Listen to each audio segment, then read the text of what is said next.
গিয়াসউদ্দিন তাহিরি ভাই অভিযোগ করছেন যে ভোট সুষ্ঠু হয়নি, সম্পূর্ণভাবে কারচুপি হয়েছে। আসলে গিয়াসউদ্দিন তাহিরি ভাইকে বলবো, ভাই ভোট সুষ্ঠু হয়েছে। এই যে এ যাবৎ পর্যন্ত যত ভোট হয়েছে সবচাইতে সুন্দর এবং সুষ্ঠু ভোট হয়েছে, কিন্তু ফলাফলে কারচুপি হয়েছে।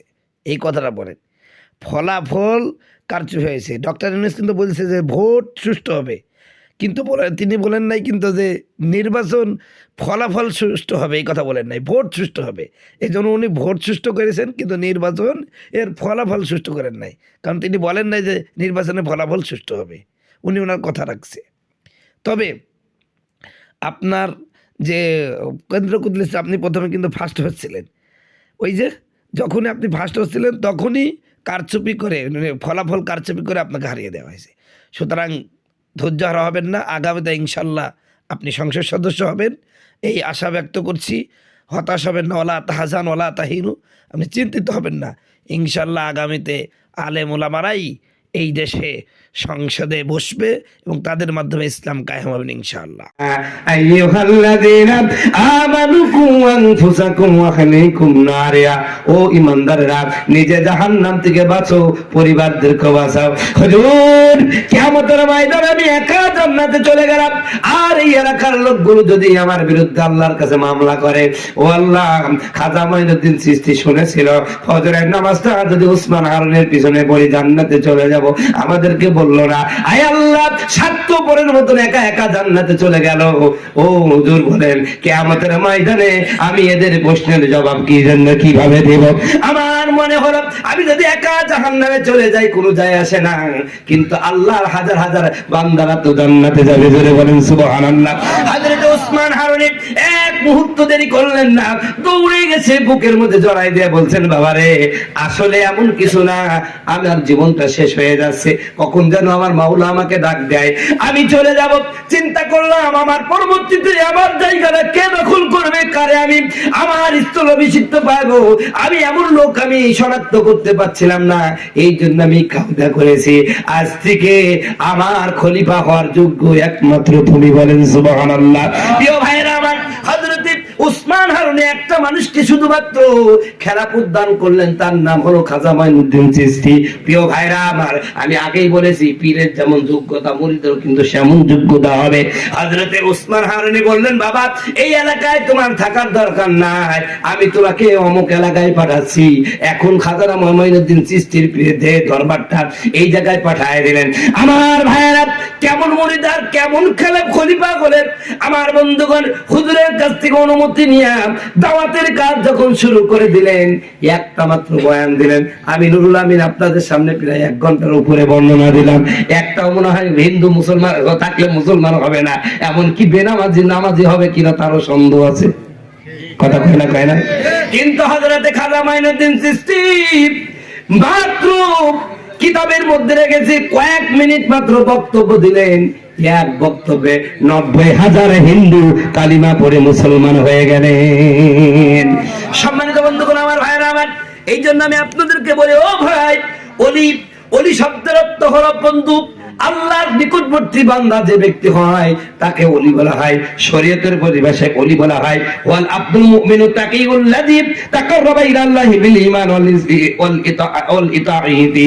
আল্লাহর রাসূল, বন্ধুগণ আমার ভাইয়ারা, শরীয়তের পরিভাষায় ওলি বলা হয় এমন মুমিন মুত্তাকিন বান্দাকে যার সম্পর্ক ঈমান আর আনুগত্যের মাধ্যমে আল্লাহর কাছে সবচেয়ে বেশি। প্রিয় ভাইরা আমার, যারা আল্লাহর ওলি হয়ে যায় তার মানে আল্লাহর বন্ধু হয়ে যায়। এই আল্লাহর বন্ধুদের ব্যাপারে, ওলিদের ব্যাপারে আমার আল্লাহ বলেছেন, আলা ইন্না আউলিয়া আল্লাহি ফালা খাউফুন আলাইহিম ওয়ালা হুম ইয়াহজানুন। আল্লাহু আকবার। খবরদার, খবরদার শোনো, যারা আল্লাহর ওলি হবে তাদের কোনো ভয় নাই, তাদের কোনো চিন্তা নাই। কিসের ভয় নাই, কিসের চিন্তা নাই? আল্লাহর ওলি যারা হবে ওরা মরতে দেরি হবে, আল্লাহর জান্নাতে যেতে দেরি হবে না। বলেন সুবহানাল্লাহ। আর যারা আল্লাহর ওলি হয় দুনিয়াও তারা রাজ করে, গোটা পৃথিবী তাদেরকে দেখে ভয় করে। তার বাস্তব প্রমাণ হলো শাহজালাল, শাহ পরান, শাহ মাকদুম। কথা বলুন ঠিক কিনা? সম্মানিত বন্ধুগণ আমার, ভাইয়েরা আমার, এরপরে বলা হয়েছেন যারা প্রকৃত আল্লাহর ওলি হয় তারা এমন একটা জিনিস, কারো ব্যাপারে যদি একটু খারাপ দৃষ্টিতে তাকায় তার জীবন শেষ। কথা কয় না, কথা কয় না। আবার কারোর দিকে যদি একটু ভালো নেক নজরে দেখাই, তার জীবনটা সাকসেস হয়ে যাবে। আল্লাহ রাসূল বলেন, মান আদালি ওয়ালিয়ান ফাকাদ আযানতুহু বিল হার। যে ব্যক্তি আমার ওলির সাথে, যার মানে প্রকৃত যে আল্লাহর ওলি হবে, এর সাথে কেউ যদি বেয়াদবি করে, আল্লাহ বলেন আমি আল্লাহ তার সাথে যুদ্ধ ঘোষণা করলাম। সুতরাং আমার বন্ধুগণ, আমার ভাইরা, এতক্ষণ পর্যন্ত যে আলোচনা করলাম, ইসলামের যত কিছু আছে একমাত্র মাধ্যমে, যেমন আমি এখানে শিক্ষকতা করি, আমার মাধ্যমে যারা পড়ছে তারাই তো আলেম হচ্ছে। আমার উস্তাদ ছাড়া আমি কি আলেম হইতে পারছি? পারি নাই। এই জন্য উস্তাদ দরকার। এই উস্তাদেরই বাংলা ভাষায় এই উপমহাদেশে সেটাকে পীর বলে, আর ওই সৌদি আরবে বলে না, আমার দেশের কিছু ঘুমটা মৌলবি আছে, ওরা বলে সৌদি আরবে কোনো পীর নাই। আরে বেটা, সৌদি আরবে পীর থাকবে কি করে? পীর কি বাংলা ভাষায় আরবি শব্দ নাকি? পীর তো ফার্সি শব্দ। আর সৌদির ভাষা কি? কথা ভাই না, আরবি দেশে কোন ফার্সি ভাষা চলে ভাই? ওখানে পীর নাই, কিন্তু শায়েক আছে। কি আছে?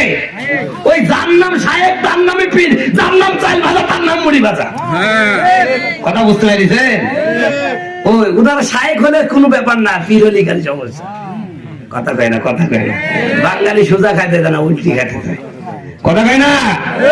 সম্মানিত বন্ধুগণ, আমার ভাইয়ের, আমার পরিশেষে আপনাদের কাছে উদাত্ত আহ্বান জানাবো ভাই, আমি এতক্ষণ যে আলোচনা করলাম, এই যে বিভিন্ন ওলিয়া উলিয়ার কথা বললাম, কোন ওলি কি নামাজ ছাড়া ওলি হতে পারিছে? কথা কয় না, কথা কয় না। নামাজ ছাড়া কোনো ওলি হতে পারে নাই। আপনি আল্লাহর ওলি হতে হলে আপনার সম্পর্ক আল্লাহর সাথে গভীর হতে হবে, আর সেই সম্পর্ক করতে হবে কিসের মাধ্যমে? নামাজের মাধ্যমে। আপনি আল্লাহর সাথে কথা বলবেন, তো কথাটা কিসের মাধ্যমে হবে? নামাজের মাধ্যমে। কথা বলুন ঠিক কিনা? আল্লাহ রাব্বুল আলামিন আমাদেরকে এমনই হক্কানি উলামায়ে কেরামের সাথে সম্পৃক্ত হয়ে, এমন শায়েখদের সাথে, পীরদের কাছে যে নামাজ শিখে আমরা যদি সত্যিকারের নামাজ আদায় করতে পারি, ইনশাআল্লাহ দেখবেন আল্লাহকে আপনি ওই জান্নাতে লাগবে না, এই দুনিয়ায় আল্লাহকে দেখতে পারবেন। ওই যে জিবরিল আমিন বলল না, হুজুর ইহসান কি?